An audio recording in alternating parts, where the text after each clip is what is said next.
মই হেমি মোহনে আপোনালোকক প্ৰথমে স্বাগতম জনাইছোঁ।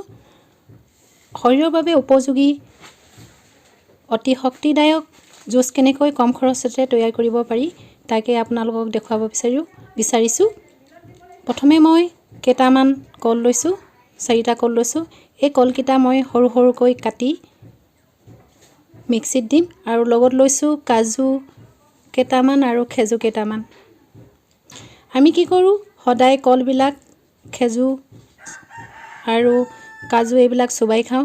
চুবাই খোৱাতকৈ যদি আপোনালোকে জুচ বনাই খায় তেতিয়াহ'লে বেছি শক্তি পাব।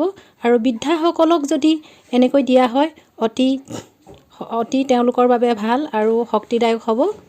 আৰু তেওঁলোকৰ কিয়নো দাঁত নাথাকে, দাঁত নথকা মানুহৰ বাবে এই জুচ কমান যদি দিয়ে আপোনালোকৰ বহুত উপকাৰ হ'ব আৰু তেওঁলোকৰ বাবে শক্তিদায়ক জুচ হিচাপে। প্ৰথমে মই কল কেইটামান সৰু সৰুকৈ কাটি লৈছোঁ। তাৰপিছত খেজু কেইটামান দিছোঁ, কাজু কেইটামান দিছোঁ আৰু গাখীৰ 2 কাপ দিছোঁ।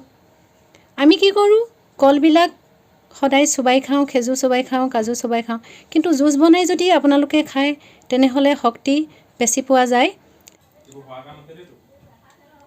মই কাজুখিনি, কলখিনি, খেজুখিনি মিক্সিত দিছোঁ আৰু লগত গাখীৰো ঢালি দিছোঁ। এতিয়া মই এইখিনি মিক্সিত দিম।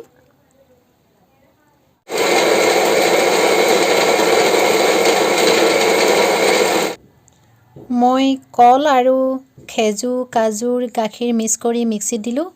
এয়া মোৰ জুচ তৈয়াৰ হৈ গ'ল। আপোনালোকে খাই চাবচোন কিমান ভাল লাগে আৰু বহুত শক্তিদায়ক বস্তু হয়।